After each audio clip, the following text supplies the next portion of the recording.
मैं यहाँ बैठकर, जबकि वो रामायण का वो प्रसंग है जिसको शायद बच्चे या हमारे जो भी लोग हों इतने रोचक अंदाज में या इंटरेस्ट नहीं देखना चाहते होंगे। बहुत सारे ऐसे प्रसंग हैं रामायण में जो सीखने के हिसाब से और बहुत अच्छे से देखने के हिसाब से, लेकिन कैकेयी वाला गोप भवन वाला एपिसोड जो है उसको भी इतने शानदार तरीके से प्रस्तुति और रोचक बनाना, वो आपका काबिले तारीफ है।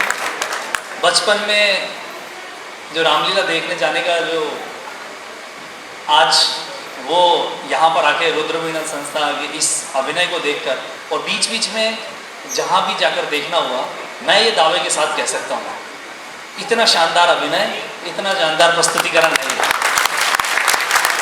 और रुद्रवीणा संस्था और आप जैसे इस तरह के इनिशिएटिव का समाज को और ज़्यादा ग्रेटफुल रहना चाहिए, आभारी रहना चाहिए, इस सेंस में कि यह जो हम उत्तराखंड और हम राजस्थान और काफ़ी ऐसी सारी जगह जिन्होंने रामायण और महाभारत के कारण संस्कारों को पल्लवित किया है, सिंचित किया है, उसे आप आगे बढ़ाकर अगर आप लोगों के बीच में, खास तौर से मुझे लगता है कि बच्चों के पॉइंट ऑफ व्यू से बहुत ज़रूरी है, क्योंकि यह पीढ़ी रामायण और महाभारत को बहुत अच्छे से जान रही है, जिसमें हम रामायण में मर्यादा को सीख रहे हैं और महाभारत से कूटनीति और सकारात्मक रणनीति सीख रहे हैं। और हमारे पूर्वजों ने इन सब वेद और इन सब के जरिए ईश्वर के रूप में जिस तरह से प्रसंग रखे हैं और जिस तरह से ये सब चीज़ें हुई हैं, वो हमें ना केवल भक्ति और संस्कारों को दे रहे हैं, बल्कि एक अपने आप में जीवन का दर्पण है, जो अगर कोई देखना चाहे तो सारा विश्व भी जो हमारे देश की तरफ अभी देखने लगा है, वो इन सब कारणों से ही देखने लगा है।